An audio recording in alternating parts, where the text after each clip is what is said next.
Assalamualaikum warahmatullahi wabarakatuh.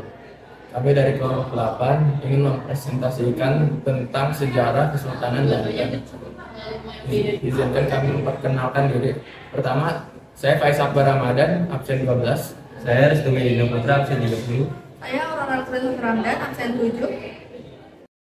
Letak wilayah Kesultanan Banten. Kesultanan Banten adalah kerajaan Islam yang pernah berdiri di Banten, DKI Jakarta, sebagian Jawa Barat, dan Lampung, Indonesia. Sejarah berdirinya Kerajaan Banten.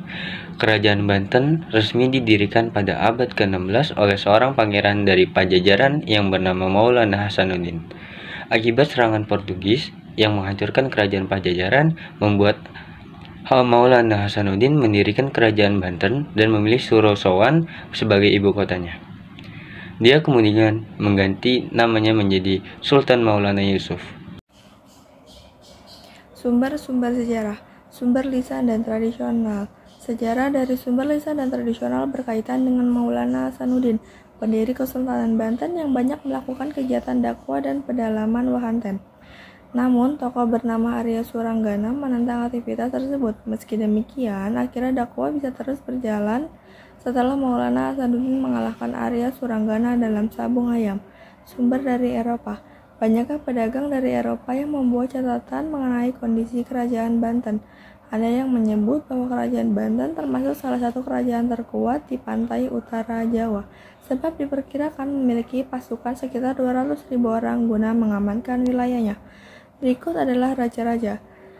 Fatahillah atau Sunan Gunung Jati, pendiri, Sultan Ageng Tirtayasa terbesar, Sultan Maulana Muhammad Safiuddin Dilusuti terakhir. Kemunduran kerajaan. Salah satu penyebab keruntuhan Kesultanan Banten pada abad ke-18 yakni akibat kemunculan kolonial Belanda. Kesultanan Banten menjadi sasaran ekspansi kolonial Belanda. Kolonial Belanda mengamankan basis mereka di Batavia dan berusaha menguasai wilayah penting di sekitarnya. Muncul perjanjian penaruhan yang dibuat VOC. Disebutkan bahwa Kesultanan Banten mengakui kedaulatan VOC di wilayah Banten. Ketika Kesultanan Cirebon dan Demak memperluas pengaruhnya ke kawasan pesisir barat laut Pulau Jawa dengan menaklukkan beberapa kawasan pelabuhan, kemudian menjadikannya sebagai pangkalan militer, serta kawasan perdagangan sebagai antisipasi dari terwujudnya perjanjian antara Kerajaan Sunda dan Portugis di tahun 1522. Maulana Hasanuddin, putra dari Sunan Gunung Jati, berperan dalam penaklukan tersebut, khususnya di daerah Teluk Banten.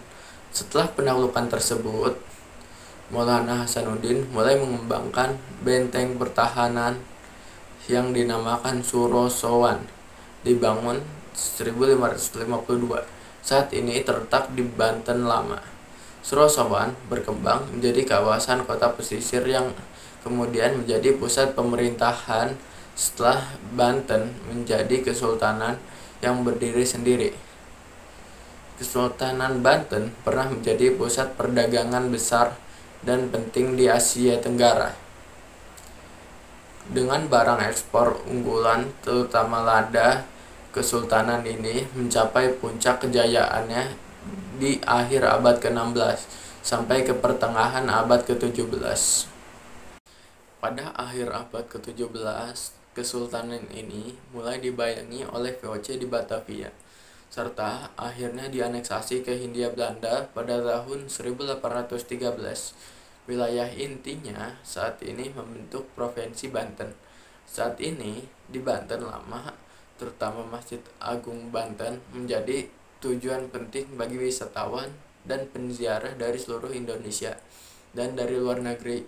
Selama hampir 3 abad, Kesultanan Banten mampu bertahan bahkan mencapai kejayaan yang luar biasa. Namun, di waktu yang bersamaan, penjajah dari Eropa telah berdatangan dan menanamkan pengaruhnya perang saudara dan persaingan memperebutkan sumber daya maupun perdagangan dengan kekuatan global, serta ketergantungan akan persenjataan telah melemahkan hegemoni Kesultanan Banten atas wilayahnya. Kekuatan politik Kesultanan Banten akhirnya runtuh pada tahun 1813 setelah sebelumnya Istana Surosowan sebagai simbol kekuasaan di kota Intan dihancurkan, dan di masa-masa akhir pemerintahannya para Sultan Banten tidak lebih dari raja bawahan dari pemerintahan kolonial di Hindia Belanda. Pertama, ada Benteng Spelwich. Asal-usul nama benteng tersebut diambil dari nama gubernur VOC, yaitu Cornelis Jensen Spelman. Kedua, ada Keraton Kaibon. Keraton Kaibon dibangun sebagai tempat tinggal Ratu Aisyah dan dihancurkan oleh pihak Belanda yang dipimpin oleh gubernur VOC saat itu, yaitu Jenderal Daendels. Ketiga, ada Mariam Kiamuk. Dibangun oleh Koja Zainal, dipergunakan untuk menjaga pelabuhan Karanghantu yang berada di Teluk Banten. Keempat, ada Vihara Avalokitesvara.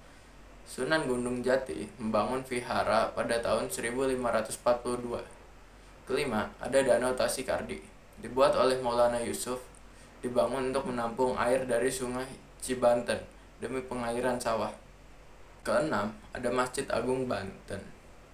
Masjid Agung Banten didirikan oleh Sunan Maulana Hasanuddin sebagai tempat beribadah. Sekian dari kelompok kami. Assalamualaikum warahmatullahi wabarakatuh.